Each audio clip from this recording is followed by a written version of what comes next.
수축된다라고 하는 의미 자체가 세 가지가 있어요. 자, 첫 번째로는 우리가 흔히 잘 알고 있는 수축의 종류입니다. 단축된다고 이야기를 하고요. 단축된다는 건 뭐예요? 짧아지는 거죠. 그렇죠? 짧아진다. 단축되는 거. 이두컬을 하는데, 이두 운동을 하는데 팔이 이렇게 지금 이렇게 움직이면은 팔꿈치가 굽혀지게 되면 이두 근육이 짧아지죠. 그 이두 근육이 지금 하는 근수축의 종류는 단축성 수축이라 그래요. 그걸 뭐 동심성이라고 하고 구심성이라고도 이야기를 합니다. 그 이두컬을 했어요. 근데 이두컬을 하는데 팔을 이렇게 쭉 내렸어. 팔을 쭉 폈어요. 팔을 펼 때 근육들이 늘어나잖아요. 근데 그거를 우리는 이완된다라고 이야기를 하지만 실제로는 이완을 하는 게 아니에요.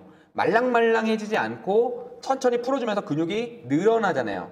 신장되고 있는 거예요. 근육이 힘이 들어가고 있는 상태로 펴지죠. 그러면서 근육이 수축을 하는 거거든요. 그걸 신장성 수축이라고 해요. 만약에 이런 신장성 수축이 없으면 어떻게 될까요, 여러분?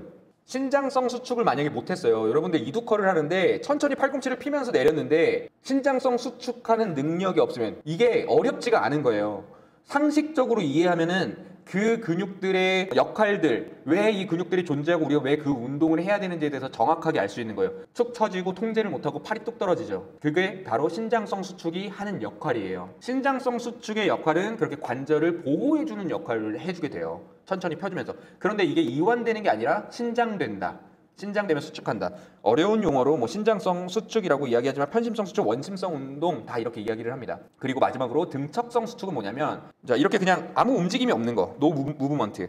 그냥 버티고 있는 거예요. 벽을 밀어내고 있을 때 근육의 길이가 변하지 않잖아요. 근육의 길이가 짧아지고 늘어나고의 변화가 없이 근육에 힘을 주고 있는 게 등척성 운동이에요. 그래서 근육의 수축의 종류를 다 그 역할을 잘 충실히 해야 여러분들의 어깨 재활이 나아지는데 우리가 기존에 알고 있는 전통적인 어깨 관절의 운동은 어떤 거예요? 바로 단축성 운동이죠. 그냥 근육을 짧아지게 만드는 운동을 계속했죠. 신장성 운동과 등척성 운동의 재활을 하지 않다 보니까 아무리 운동을 해도 바로 통증도 개선이 되지 않고 뭔가 근육의 능력들도 좋아지지 않는 거예요. 편심성 수축의 운동의 효과를 정확하게 아셔야겠죠? 편심성 수축 아까 여러분들께서 말씀하셨어요. 관절의 제어 능력. 제어 능력이 뭐예요? 여러분들께서 자동차를 사면은 자동차의 어떤 능력들을 봅니까?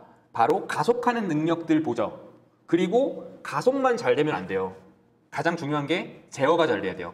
가속이 잘 되는 차들은 보통은 브레이크가 가장 좋습니다. 브레이크가 좋아야지 가속을 했을 때 그 가속을 제어해 줄 수 있으니까 안전할 수 있잖아요. 그리고 또 다시 나갈 수도 있고 그 브레이크를 역할을 해주는 게 바로 편심성 운동의 역할입니다.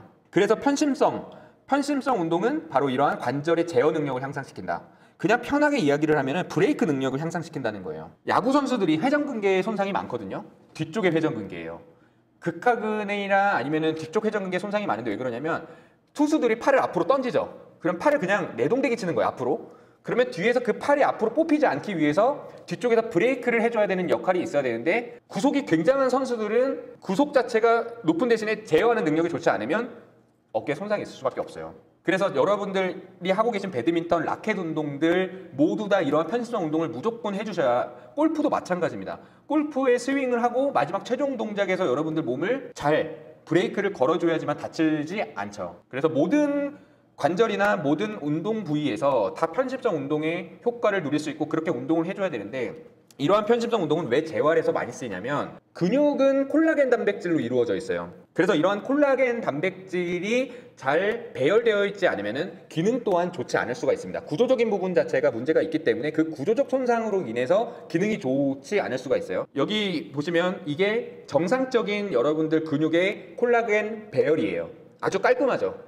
그런데 오른쪽은 손상이 된 콜라겐의 배열입니다. 정말 더럽죠. 만약에 어깨 관절에 힘줄에 손상이 있다면 그 부위는 아마 이런 식으로 콜라겐 배열이 제대로 되어 있지 않을 거고요. 근데 만약에 재활의 그런 과정들을 놓치면 이미 콜라겐 자체가 배열이 잘못되어 있는 상태에서 여러분들 재활 운동을 할 수밖에 없어요.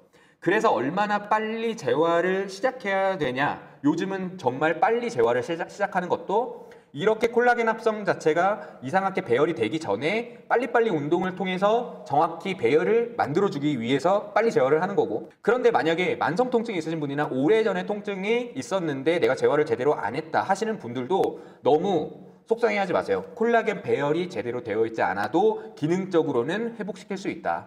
그러니까 구조적인 문제와 그리고 기능적인 문제를 좀 따로 봐야 되지만 어쨌든 구조적인 것들이 제대로 되어 있으면은 기능적인 것들도 같이 좋아질 수 있다. 하지만 구조적인 것이 문제가 있더라도 기능적인 걸 개선시켰을 때 좋은 방향으로 갈 수 있다. 어쨌든 콜라겐의 합성을 증가시킵니다. 편식성 운동은요. 자, 그 다음이 신경근을 조절합니다. 이 어려운 용어는 대체 뭐냐? 신경근. 신씨의 경근이라는 애가 아니고요. 죄송합니다. 자, 신경근은 바로 이름이 아니고 신경근. 근육도 아니에요. 근육 같잖아요. 그러지 않고요. 이건 뭐냐면 쉽습니다. 여러분들이 만약에 제가 이 물통을 집어서 물을 한 잔 딱 먹었어요.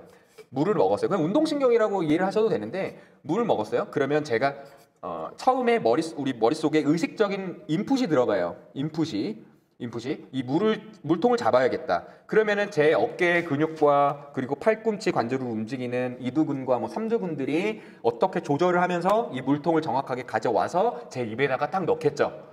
그런데 이런 것들이 다 신경근들이 조절하면서 이루어지는 인풋과 아웃풋의 효과예요. 그러니까 입력과 출력, 이게 신경근이에요. 컴퓨터도 입력과 출력이잖아요. 내가 자판기를 치면은 화면에 뭔가가 나오잖아요. 글자가 나오잖아요. 이게 입력과 출력인 것처럼 만약에 내가 물을 먹었을 때 물컵에다 손을 얹어서 다시 가져와서 내 입에다 넣는다. 이게 다 신경근이 하는 역할이고, 만약에 신경근들이 좋지 않다, 신경근에 문제가 생긴다 하면은, 그렇죠, 뭐 딴짓하면서 밥 먹으면서 숟가락이 입안으로 제대로 뭐 안 들어가는 거, 요거는 그냥 솔직히 말씀드리면 좀 정신 상태 문제 아닙니까? 이거는 신경근이 문제가 발생하면은 내 몸에 조절이 안 된다, 내 움직임이. 그래서 어깨를 다치신 분이라든지 아니면은 손상이 생기셨던 분들은 신경근이 다 손상이 됩니다. 그 해당 부위에. 그래서 조절이 잘 안 되는 거예요. 예를 들면은 어깨 통증이 한 번쯤 있으신 분들 눈 감고서 어깨를 어떻게 들어보세요라고 할 때 그분은 분명히 나는 어깨를 바깥쪽으로 들었는데 분명히 바깥쪽이 아니라 팔이 앞쪽에 있는 거예요. 그런 신경근의 조절 능력이 진짜 중요한 거고, 만약에 신경근 조절이 잘 안 되어 있다면 내가 물을 먹는 상황에서도 이 어깨 관절의 움직임의 효율이 나오는 게 아니라 뭐 이상한 동작들을 만들면서, 특히 우리 신경근이 문제가 생기신 분들, 승모근 계속 써서 올리시는 분들, 이것도 다 조절 능력이 문제다. 여기 밑에 보시면은 이렇게 공을 던졌다 내렸다 했을 때 이 공을 보고 내가 공을 잡았을 때 그 근육 안에 연결되어 있는 신경들이 그리고 뇌에서 어떻게 연결되는지, 이것들이 다 신경근들이에요. 요게 이제 어깨 충돌 증후군 그 견봉화 공간의 찝힘 현상, 요런 찝힘 현상이 생겨서 발생하는 어깨 통증이 있는 사람들을 대상으로 우리가 배웠던 편심성 운동을 했을 때 어떤 효과가 있는지에 대한 논문이에요. 10명을 지금 테스트해서 본 건데, 이게 뭐냐면 통증이에요. 통각, 내가 느끼는 어떤 통증에 대한 정도, 이런 것들 이야기를 한 거고, 두 번째는 기능에 대한 평가를 한 겁니다. 그래서 여기 뭐 A라는 사람, B라는 사람, C라는 사람, D라는 사람, E라는 사람을 테스트를 했고요. 여기 보시면 이 선은 뭐냐면 운동을 중지했을 때부터를 이야기를 하는 거예요. 운동을 시작한 다음부터 어떻게 변했는지 한번 봐볼게요. 자, A는 편식성 운동을 시작하고 전체적인 그래프, 통증이 왔다 갔다 하죠. 그래서 제가 재활하시는 분들한테도 이야기를 해요. 통증은 절대로 그냥 이렇게 쭉 내려가지 않는다. 통증이 어떻게 내려가요? 여러분들 살 빠지는 것처럼 올라갔다가 내려갔다가 반복하면서 결국 최종 지점은 내려가 있다. 이것도 지금 보면 왔다 갔다 한 거지만 내려가 있죠. 그리고 기능도 보면은 기능이 향상됐네요. 우상향했네요. 자, 그리고 B라고 하는 분들은 굉장합니다. B라고 하는 분들은 이 편식성 운동의 효과가 어마어마했어요. 통증 정도가 거의 다 떨어졌어요. 한 번에. 기능도 최종적으로 좋아졌다. 자, C라는 사람은 그냥 그랬네요. 그냥 그랬어요. 기능도 그냥 그랬어요. 근데 여기서 중요한 건 뭐냐면, 자, 연구에서도 이야기를 하듯이 모든 사람들이 똑같은 운동 효과를 얻을 수 없기 때문에 이런 자료들도 중요한 거고, 그리고 여러분들 운동하시면서 나한테 직접 적용하면서 이 운동이 나한테 맞는지도 정확하게 잘 아셔야 된다. 그래서 여기 보시면은 이 운동을 굉장히 많이 오랫동안 진행을 했거든요. 그래서 계속 좋은지 안 좋은지 모니터링도 계속 해주고요. 그리고 D 보면 D도 뭐 떨어졌고 기능도 좋아졌고요. E도 떨어졌고 좋아졌고, 자, 다음 사람도 떨어졌고 좋아졌고 떨어졌는데 이 사람 갑자기 확 올라갔어요. 여기서 중요한 건 뭐냐? 확 올라갔는데 왜 올라갔어요? 제가 봤을 때는 무리한 것 같아요. 재활하시는 분들 진짜 중요한 게 갑자기 나아지다 무리를 딱 했을 때 통증 정도 확 올라갑니다. 왜 그러냐면 편심성 운동의 단점이 뭐냐면 근육의 손상도 많이 일으켜요. 근육의 손상도 많이 일으켜가지고 운동 재활의 강도를 너무 급격하게 올렸을 때 내가 나아졌다고 확 올라요. 그래서 분명히 이 사람 같은 경우에는 운동하다가 갑자기 운동 강도를 분명히 올리지 않았을까. 당연히 통증이 있으니까 기능도 떨어졌겠죠. 자, 이분도 보면은 이 통증의 효과가 그렇게 막 개선되지 않고 있다가 어느 지점 돼서 떨어졌습니다. 기능도 마찬가지. 이분도 이렇게 다운됐고 기능은 조금씩 올라갔네요. 이분도 나아지다가 좀 또 떨어지고, 기능은 그대로이고. 이런 분들 같은 경우는 기능 운동들을 좀 많이 해야겠죠. 통증은 나아졌는데 기능이 좋아지지 않았다.